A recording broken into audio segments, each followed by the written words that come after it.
여러분 주 안에서 한 주간 평안히 지내셨습니까?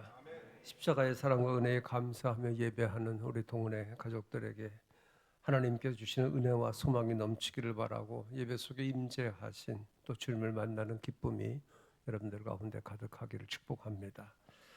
오늘은 사순절 마지막 주일이자 고난주간이 시작되는 종료주일입니다. 예수님께서 십자가에 달리시기 위해서 오늘 예루살렘에 입성하시고 이 한 주간을 아주 분주하게 지내시는 가운데 금요일에 십자가에서 죽음을 맞이하게 됩니다.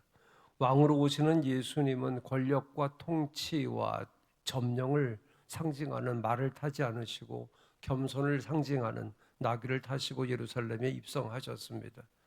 예루살렘에 입성하실 때 많은 군중들이 예수님을 왕으로 맞이하면서 종려 나무 가지를 꺾어서 흔들고 자기들의 옷을 벗어서 길에 깔고 열렬히 환영을 했습니다. 자, 그러나 예수님은 백성들이 생각하는 것처럼 이스라엘을 통치하기 위해서 예루살렘에 입성하시는 것이 아니고 십자가의 죽음으로 온 백성을 구원하기 위해서 하나님의 아들로 메시아로 입성하신 겁니다. 예수님을 열렬히 환영하는 이 많은 사람들은 이제까지 예수님으로부터 많은 것을 보았습니다. 얻었습니다. 은혜를 입었습니다. 이들은 오병이어의 기적도 보았고 함께 먹었던 사람들입니다. 병 고치는 것도 보았습니다. 죽은 자도 살리시는 것을 보았습니다. 이러한 많은 이적과 능력을 보고 체험하고 은혜를 입기도 했기 때문에 예수님을 왕으로 모시게 되면 이제 로마의 압제로부터 해방하게 될 것이 확실하다라고 생각을 했기 때문에 예루살렘에 입성하실 때 왕으로 열렬히 환영을 했던 것입니다. 이렇게 왕으로 환영하던 이들은 얼마 지나지 않아서, 그것도 며칠 지나지 않아서 예수님이 로마로부터 시켜주실 정치적인 왕이 아님을 알게 되었고, 이제는 예수님을 십자가에 못 박으라고 외칩니다. 여러분, 오늘 우리는 고난주간을 시작하면서 예수님께서 왜 십자가에 달리셨는가, 그 십자가의 진리가 무엇인가를 바로 깨닫고 주님의 고난에 동참하는 믿음의 자리에 설 수 있게 되기를 주의 이름으로 축복합니다. 바울은 오늘 본문을 통해 가지고 우리에게 십자가의 십자가의 진리를 말씀하고 있습니다. 바울은 최초 이방인의 사도로서 십자가의 도를 체험한 사람입니다. 그는 대부분의 유대인들처럼 예수님을 메시아로 받아들이지 못하고 예수 믿는 사람들을 핍박하던 사람이었습니다. 예수님을 유대교의 이단자로 생각을 했고 그래서 죽어 마땅하다고 생각을 했던 사람이었습니다. 그는 예수 믿는 사람들을 핍박하기 위해서 다메섹으로 가는 길에서 부활하신 주님을 만나기 전까지 십자가에 드러난 그 하나님의 마음을 읽지를 못했어요. 그 진리를 깨닫지 못했습니다. 그러나 다메섹 도상에서 부활의 주님을 만나고 난 뒤에 삶이 180도로 바뀌고 예수님의 죽음이 안고 있는 참된 의미와 십자가의 진리를 깨닫게 된 것입니다. 새로운 삶을 살게 된 바울은 지금까지 쌓아왔던 명예를 버립니다. 권세를 버리고 모든 기득권을 다 포기하고 예수님의 복음, 십자가를 전하는 전도자의 길을 걷기 시작을 합니다. 그는 소아시아뿐만 아니라 유럽에까지 복음을 전했습니다. 그는 성령의 인도하심을 따라서 예수님의 그 십자가의 죽음과 부활을 증거하는 가운데 매를 맞기도 하고 돌에 맞기도 하고 또 풍랑을 만나 몇 번이나 죽을 고비를 넘기도 했지만 여러 지역의 교회를 세웠습니다. 자, 그런데 바울이 세운 여러 교회 중에서 고린도 교회는 다른 교회들보다 어려움이 많았던 그러한 교회였습니다. 교회 안에 파벌이 생기고 우상 문제나 은사 문제 등 많은 문제로 교회가 혼란과 갈등을 겪었습니다. 그래서 바울은 이러한 문제를 안고 있는 고린도 교회에 편지를 보내면서 오늘 본문인 18절에서 십자가의 도에 대해서 말씀하고 있습니다.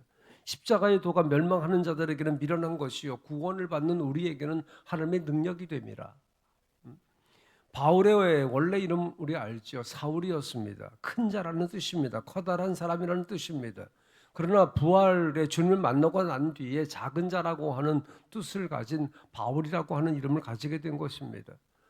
바로 이 십자가의 도가 사울을 바울되게 한 것이고 그가 목숨을 걸고 주님께 헌신한 이유이기도 합니다. 여러분, 십자가에 담긴 무엇이 바울로 하여금 능력 있는 일꾼으로 살아가게 했겠습니까? 왜 바울은 여러 가지 문제를 안고 있는 고린도 교회에 십자가의 도를 선포한 것이겠습니까? 여러분, 하나님은 공의의 하나님이십니다. 죄를 미워하시고 죄에 대해서 책임을 물으시는 하나님이십니다. 사람을 사랑하시는데 그들이 갖고 있는 죄는 허용할 수 없는 것이 바로 하나님의 속성입니다. 그렇기 때문에 어떻게 인간을 구원할까, 어떻게 죄의 굴레에서 벗겨줄까 하는 것이 우리를 사랑하시는 하나님의 고민이었습니다. 하나님께서는 이 문제를 해결하시기 위해서 예수 그리스도와 십자가를 선택하신 것입니다. 죄가 없으신 예수님에게 인간의 죄를 짊어지게 하시고 그 죄에 대한 심판으로 십자가에 달리게 하신 것입니다. 결국 예수 그리스도를 십자가에 못 박게 하심으로 우리 인간의 죄가 용서받고 죄로부터 자유함과 새로운 생명을 얻게 된 것입니다. 그러므로 여러분, 십자가는 하나님의 인간을 구원하시는 방법입니다. 십자가는 구원을 이루기 위한 하나님의 지혜입니다. 당시 헬라인들이 좋아하던 지혜는 철학적이고 사변적이었지만 하나님의 지혜는 인류를 구원하시는 실천적인 지혜였습니다. 인간의 지혜가 머리에 머물러 있다고 하면 하나님의 지혜는 하늘의 보좌를 버리시고 세상에 내려오신 지혜입니다. 인간의 지혜는 고통과 시련을 피하려고 하지만 하나님의 지혜는 고통과 시련을 통해서 열매를 바라보게 하십니다. 또 인간의 지혜는 죽음을 피해서 살려고 하지만 하나님의 지혜는 죽음으로써 살리는 것입니다. 십자가에는 이처럼 인간의 지혜와는 비교할 수 없는 하나님의 지혜가 담겨져 있습니다. 이 하나님의 지혜로 오늘 저와 여러분이 죄 용서함 받고 구원받아서 하나님의 자녀가 된 줄로 믿으시기를 바랍니다. 또한 십자가는 하나님의 능력인 줄로 믿습니다. 예수님이 지신 십자가, 그 십자가는 시대에 따라서 다른 이미지를 가지고 있습니다. 로마 제국 시대의 십자가는 죄수를 사형시키는 잔인하고 무서운 형벌이었습니다. 중세 시대의 십자가는 전쟁에 나가는 군사들의 깃발에 그려져 있었습니다. 십자가의 깃발을 앞세우고 전쟁에 나갔습니다. 그 십자가로 전쟁을 정당화했고 그것이 전쟁에서 승리를 갖다 줄 것이라고 생각을 했던 것입니다. 자, 그러면 여러분, 오늘날의 십자가의 이미지는 어떻습니까? 불신자들에게 있어서 십자가는 액세서리에 불과합니다.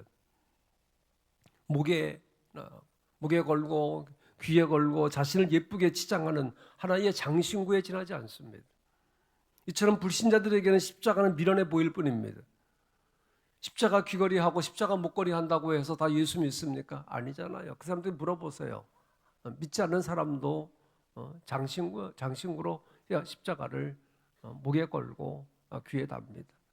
이렇게 십자가가 불신자들에게 미련한 것이다. 그러나 여러분, 우리 그리스도인들에게 십자가는 하나님의 능력인 줄로 믿습니다.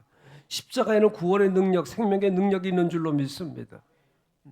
고린도후서 4장 10절에 우리가 항상 예수의 죽음을 몸에 짊어짐은 예수의 생명이 또한 우리 몸에 나타나게 하려 함이라 말씀하고 있습니다.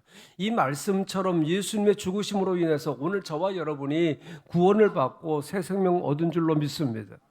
한 사람의 희생으로 온 인류가 생명을 얻는 놀라운 역사가 십자가에서 일어난 것입니다. 우리가 잘 아는 에베소서 2장 8절에서 말씀합니다. 너희는 그 은혜에 의하여 믿음으로 구원을 받았으니 이것은 너희에게서 난 것이 아니라 하나님의 선물이라. 이렇게 말씀합니다. 우리가 구원받은 것은 우리의 노력으로 되어진 것 아니잖아요. 구원은 인간의 노력으로 얻어지는 것이 아닙니다. 구원은 하나님의 은혜로 주어지는 선물입니다. 구원은 십자가의 희생으로 받는 복입니다. 또한 십자가에는 치유와 회복의 능력이 있습니다. 선지자 이사야는 이사야 53장 5절에서 이렇게 말씀하고 있습니다. 그가 찔림은 우리의 허물 때문이요 그가 상함은 우리의 죄악 때문이라. 그가 징계를 받음으로 우리는 평화를 누리고 그가 채찍에 맞음으로 우리는 나음을 받았도다. 예수님이 당하신 징계로 저와 여러분이 평화를 누리게 된 줄로 믿습니다. 예수님이 채찍을 맞고 고통당하심으로 우리에게 치유의 은혜를 베풀어 주신 줄로 믿습니다. 예수님이 찔리고 상함으로 우리에게 회복되는 역사가 일어나서 오늘 하나님의 사람들로 우리가 살아가고 있는 것입니다. 여러분, 모든 사람들은 병을 가지고 있어요. 아프지 않고 살아가는 사람 없습니다. 육신의 질병이나 마음의 병이나 영적으로 아픔을 가지고들 있습니다. 육신의 질병을 치료하기 위해서 병원을 찾고 또 약을 복용하기도 합니다. 그러나 마음의 병, 영적인 병은 병원에서 고칠 수 없고 약으로도 치료할 수가 없습니다. 오직 우리를 위해서 짊어지신 주님의 십자가를 통해서만 구원받는 줄로 믿습니다. 치료되는 줄로 믿습니다. 그러므로 여러분, 십자가는 우리를 치유하고 회복하는 진정한 의사인 줄로 믿습니다. 또한 여러분, 십자가는 변화의 능력이 있습니다. 마음을 변화시키고 생각을 변화시키고 삶을 변화시키는 능력이 있습니다. 여러분, 심령의 변화는 인간의 의지로 되지 않아요. 우리의 의지로 되지 않습니다. 그러나 십자가의 은총을 덧입을 때 변화의 능력이 나타나는 것입니다. 사랑하는 여러분, 우리는 십자가의 은총으로 살아가는 사람들인 것을 기억을 하고 십자가의 은총에 감사하고 십자가의 능력으로 살아가고 그 능력에 감사할 수 있기를 주 이름으로 축복합니다. 그리고 사울이 바울로 변하고 그 삶이 변해서 하나님의 영광을 드러냈듯이 우리 또한 십자가 안에서 변화의 삶을 살아가기를 주 이름으로 축복합니다. 여러분, 십자가로 인해서 내가 변하면 가정이 변합니다. 교회가 변하고 사회가 변하고 나라가 변합니다. 여러분의 삶이 십자가의 능력 안에서 새로워지고 더 의미 있고 가치 있는 삶으로 바뀌는 역사가 있게 되기를 주 이름으로 축복합니다. 또한 여러분, 십자가에는 화목하게 하는 능력이 있습니다. 예수 그리스도는 죄의 담을 허물어뜨리시고 하나님과 우리 사이에 담을 헐고 화목하게 하셨습니다. 십자가로 하나 되게 하셨습니다. 로마서 5장 10절 11절에서 말씀합니다. 아들의 죽으심으로 말미암아 하나님과 화목하게 되었은즉 이제 우리로 화목하게 하신 우리 주 예수 그리스도로 말미암아 하나님 안에서 또한 즐거워하느니라. 바울은 고린도 교회에 이 십자가의 진리, 십자가의 도를 깨우쳐 주므로 당면한 그러한 문제보다도 십자가 안에서 변화된 자신을 보게 하고 십자가의 도를 따라서 함께 모인 공동체를 보게 함으로 그들이 안고 있는 그 문제를 근원적으로 해결하고자 했던 것입니다. 그렇기 때문에 그들에게 십자가의 진리를 전하고 있는 것입니다. 여러분, 오늘 저와 여러분은 어떻게 살아가고 있습니까? 우리의 모습과 또 내 모습은 어떻습니까? 우리는 십자가를 중심으로 모인 사람들입니다. 우리는 십자가에 달리신 그리스도를 통해서 구원받은 하나님의 사람들입니다. 우리는 십자가를 통해서 치유받고 변화되고 화목하게 된 그리스도의 사람들입니다. 사랑하는 동가족 여러분, 십자가 하나님의 능력입니다. 십자가 하나님의 능력입니다. 2000년 전 골고다 언덕에 나타난 그 십자가의 능력이 오늘을 살아가는 우리의 삶 가운데 지속되기를 여러분 또 소망하고 또 그렇게 기도하고 또 우리가 또 우리의 삶에서 또 십자가가 구원이다, 십자가가 능력이다, 힘이다, 그 믿음 가지고 살아갈 수 있길 바랍니다. 오늘 우리가 성찬에 참여함으로 십자가의 그 사랑과 은혜에 다시 한번 감사할 수 있길 바라고 이 한 주간 고난 주간 속에서 주님의 고난에 동참하기 위해서 경건과 절제의 삶을 살고 십자가의 능력 속에서 승리하며 또 부활의 주님을 소망하는 이 거룩한 한 주간 되어지기를 주 이름으로 축복합니다.